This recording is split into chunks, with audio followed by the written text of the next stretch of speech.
Have you ever stayed in a situation that wasn't serving you, but it felt too risky to walk away or uncomfortable?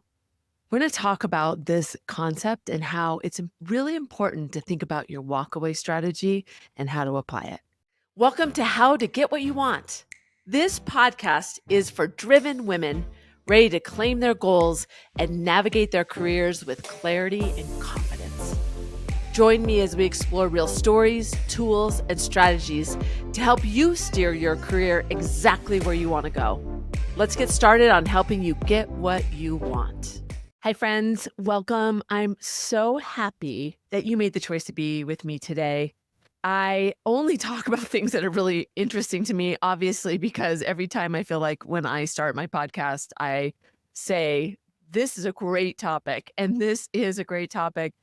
This whole idea of walking away is, we almost romanticize it. We think, "Oh, I'll just walk away. I'll just, if I'm not getting what I need, I walk away." But have you ever been in a situation where you were uncomfortable, it was risky, but you just couldn't get up to walk away? There's something about that. The myth around it is if we walk away, we're risking something. We're leaving something on the table, but at the reverse of that is really true. And when you think about walking away, it helps you. And a lot of times, what makes it really hard for us to walk away is because we are emotionally invested. We're maybe heightened in our emotion. And so walking away, we want to like stay in the fight. We want to, keep going. But when you walk away, it allows you to really think about what's going on. And in fact, Harvard talks about how powerful that is to be able to have enough objectivity that you know that it's the right thing to do to walk away. And it actually allows the other side to consider what they need to do, how important this is to them. You might get more than what you expected just by walking away. So, this whole concept of walking away is not losing. It creates better outcomes and it can increase the power dynamics in a positive way for you. So, thinking about walking away, I think about it applying in a lot of different ways for me. And especially people that I really love, it's almost like once I get in it, it's really hard to walk away because I want to settle it right then. I want to be able to reconcile it and not walk away and hold that emotion. I just kind of want to give it away so that I can relieve the burden or the emotion around it. But it can be really powerful. It really came to me last year. I was doing a workshop for a organization and their board. And so there's like 50 people in the room, and at the end, this guy walked up to me and said, "Well, what about the walkaway? You didn't really talk about when something goes wrong, what do you do?" And it really allowed me to see that focusing on and helping people understand the walkaway is as powerful as what it means to be in the moment. And even thinking about that walkaway before you go in when you're preparing, because it can feel really uncomfortable. You almost want to visualize yourself and be really clear about, if this happens, then I am going to get up and walk away. Or being able to identify, oh, this is getting really uncomfortable. I'm not sure this is serving me. I need to walk away. I need to stand up and literally walk out of the room right now. So walking away can achieve better results for you. And thinking about that whole idea of, if I separate myself from the situation, everything can stay the same. It's not like it will go away, and it can get better. And it also signals to the other person that you're worth it. And what you're asking for is something that you're willing to, if you don't get it, find something else. It illustrates that you have other options. When you feel stuck and you don't have other alternatives, you tend to want to stay in it because there's nothing else to walk to. So even having that visualization, there's strength in having options outside of the deal that you're doing. It just gives you more confidence. It helps you to understand that if this doesn't work out, you do have something else. You can visualize that kind of you're walking toward that opportunity. Even if you still want the one that you're walking away from, it gives you strength to go, all right, I'm moving more toward that. We'll see how this all works out. I'm not saying this is easy. In fact, that's why I think it's important to really focus on it, consider it. Where are the situations that, whether you plan it or you're in the middle of it, do you need to walk away? I want you to think about these times in a high stakes situation where the outcome is really important to you, where you might have history with the other person. Maybe the other person's just triggering you and do need to separate yourself. That could send a message to that other person that their behavior is not something that you're going to put up with, that you need to break that cadence, that song that is going on so that you can come back and refresh and get on the same footing. It's a really powerful way to get clarity for yourself, to illustrate your power, to understand what your alternatives are. When you consider what your walkaway it is, it forces you to identify what those options are. And that is such a powerful thing to do, to be aware of, because it gives you that confidence in the moment. All right, I have a few stories to share, some really good ones that I'm only going to share here. So stay right where you are. Hey, Susie here. Thought I'd pop in. I wanted to let you know I've been an executive coach for over a decade. I work with executives and they call me their silent partner because I help them increase their confidence when they're facing really difficult decisions. If you'd like to see if we're a good fit, head over to susietalmanchuck.com and fill out an application. I'd love to hear from you. I was talking to a friend of mine the other day and I told her the story I'm about to tell you. And she said, you have to tell more people that. That is such a powerful story. It's about my sister. My sister is a public figure. She runs a city. And I just looked it up online and it said that her working budget is about $310 million a year. So it's a very full size city. And she has been in charge for a long time. She's a great leader.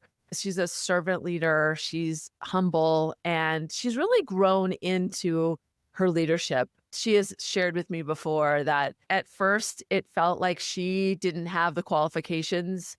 And over time, she's realized that she's really good at what she does. So I love that she has that strength and that confidence to know that she is enough. And sometimes getting our value and understanding that is important. So she was telling me this story a couple of years ago. There was a big vendor that was flying to see her, to meet with the city manager and have the initial meeting about working with them. And it was a big project. I don't know what service it was, but it was going to be a substantial logo for this vendor to have. So it was a very important meeting. They flew in their top people to meet with the city manager. So my sister's always early. So she got to the meeting early. And just because she's just a friendly, outgoing person, when they arrived, she asked them if they wanted something to drink. She went and grabbed something for them. And the meeting got started. And a few of her staff members came to the meeting as well.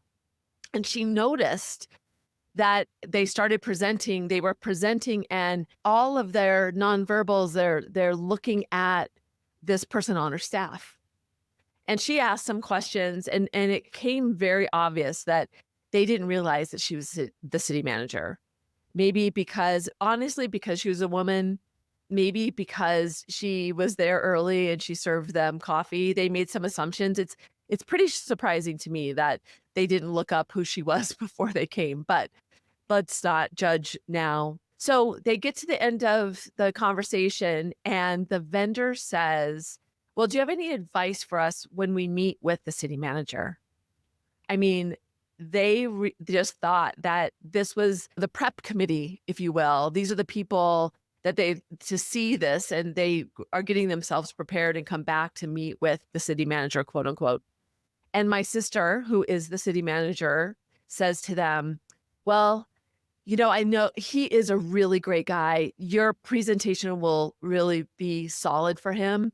best of luck to you. I'm really happy for you. I appreciate that you came into town. Thank you so much." And she walked away. She walked out. And she said her staff just, their eyes were like plates.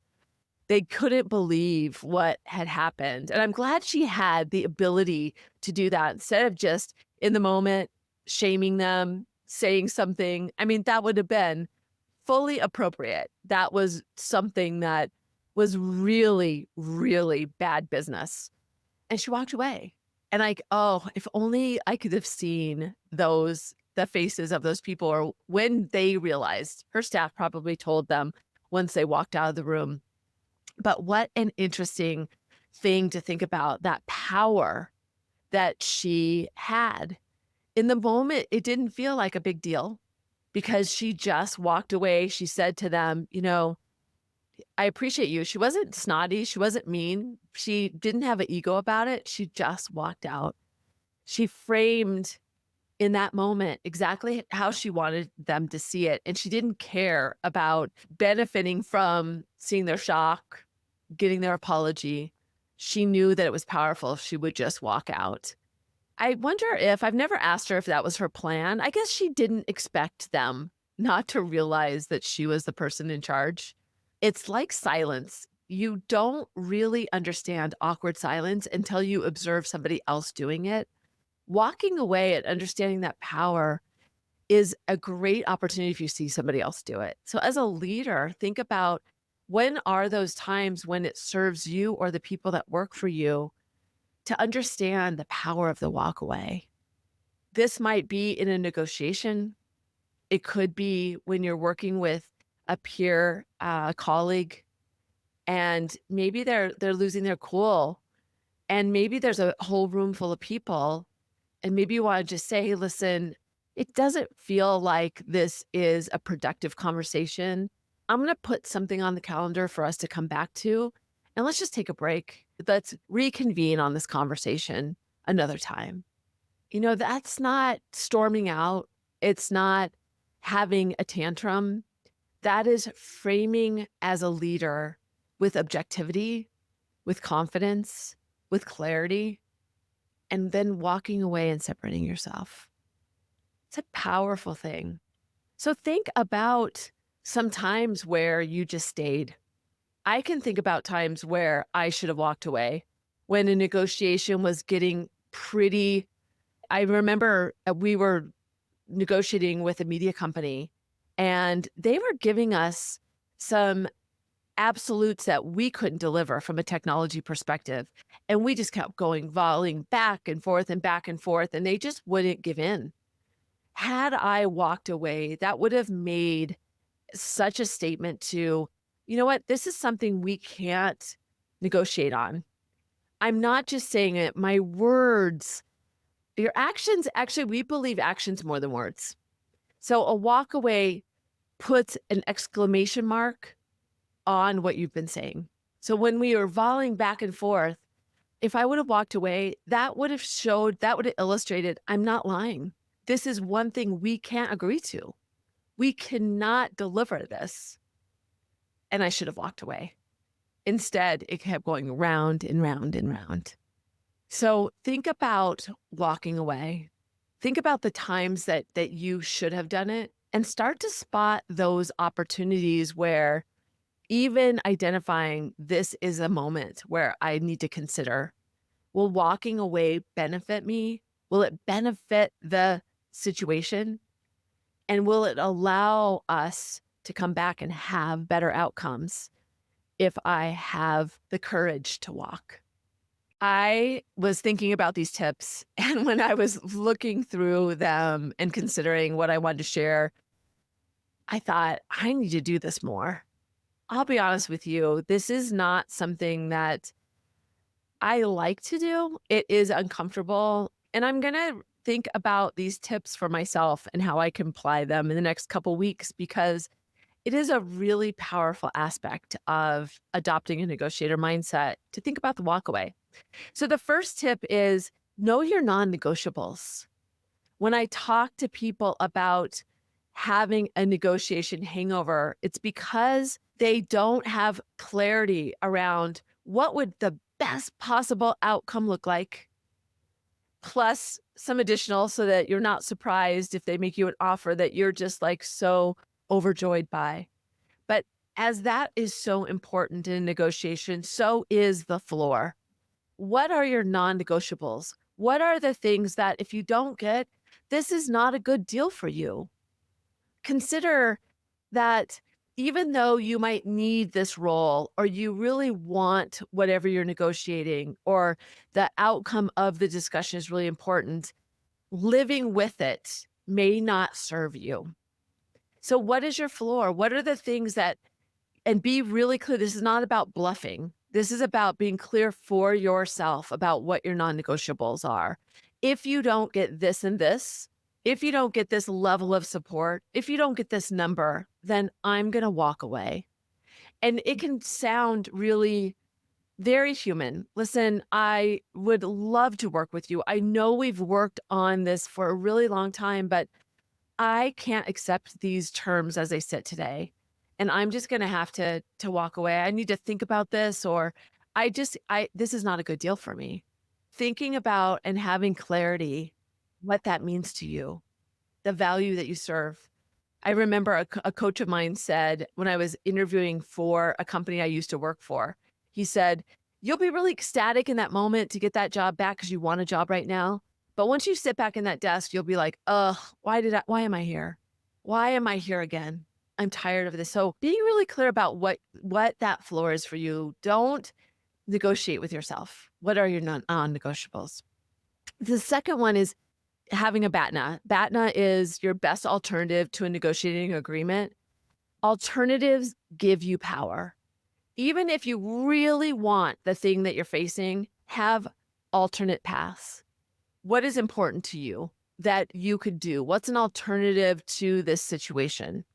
Maybe you want to lead this project really bad because it has great exposure and it'll increase your influence. But maybe as a part of this, there's another one that's coming up or one that somebody else needs to lead. It's not quite, but that is an alternative. It gives you that agility to say, all right, I have this. And it can even give you that to give to another person if that alternative is something in play. But having an alternative is powerful. That was it was one of the first three concepts that when I went to Harvard, they talked about. Alternatives are your really steak and potatoes piece of a negotiation. What are your alternatives? Always know that. It gives you the power to walk away because you know there's another opportunity for you. And then the third tip is to practice in low stakes situations. When you feel like, maybe it's when you're deciding on what movie you're going to watch on Netflix or what show you want to watch. Really talk about how important, how empowered you are. And if your partner is like still saying, no, but I really want to watch this, or the Super Bowl's on, or I want to do this alternatively, say, you know what? I'm just not happy with this. It's really important that I watch this today and walk away, see what happens.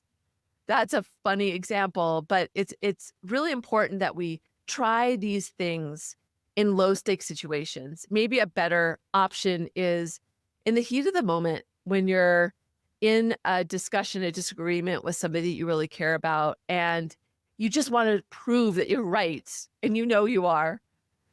What can you do to just say, you know what, in this moment, I'm going to let there be room for us to just kind of get our bearings and remove yourself.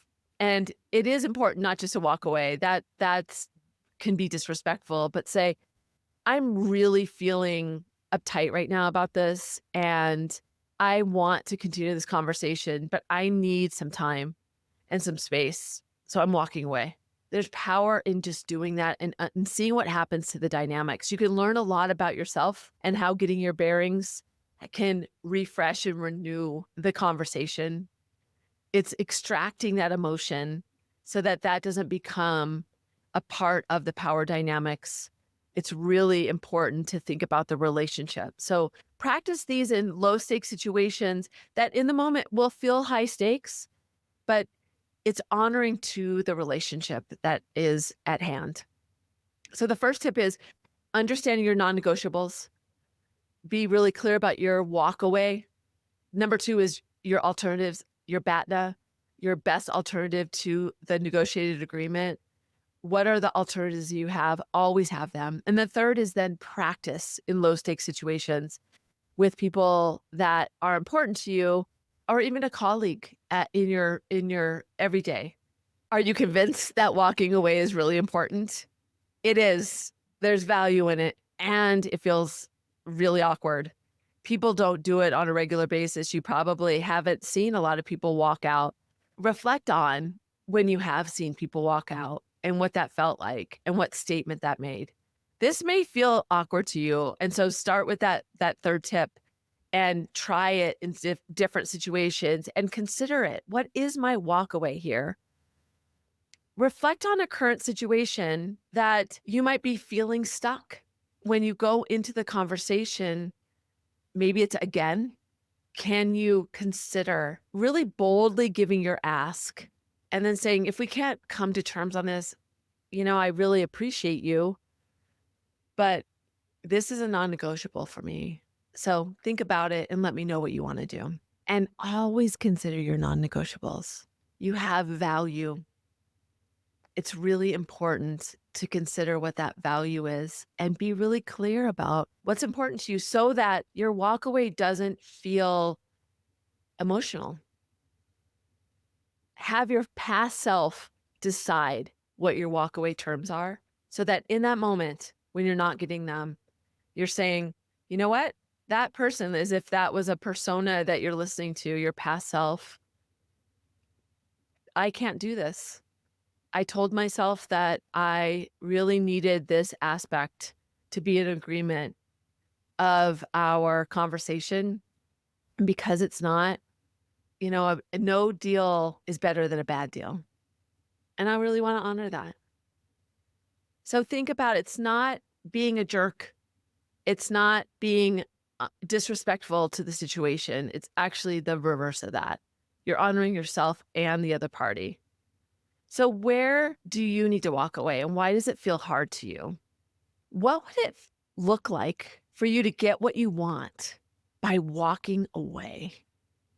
Just think about that. What would it look like if walking away meant you got what you wanted? It might not be right in that moment. It might be later. But when you are really clear about your non-negotiables, then there is something that's better for you in the future because you're really clear about the value you bring. Ugh. I can't wait to hear your stories. I would love to hear what really bubbled up for you today. What are you going to consider? Are you going to become a force? Think about your walk away. Think about that, the music bed that's going to play in your head when you're walking away. And remember, it's not going to feel comfortable. It's going to feel really awkward, but doing it, more you do it, the more you practice it, the more it'll feel genuine for you. And it's what you say before you do. It's not just huffing and puffing and walking out. That's what we picture in the movies, if you will. It's about framing your walk away and then standing up and walking out. Whew. If you want to continue the conversation and live in my world, I talk about these things all the time. Go to negotiationlove.com, join my newsletter. I'd love to be in your inbox every week and just provide you value. I love to spread the word about how powerful it is to adopt a negotiator mindset to get what you want. That's what this is all about, no matter what that is for you. So if you know somebody that needs to be really clear about their non-negotiables and walking away, share this with them. Do it now. Let them hear it. That will show that you care about them.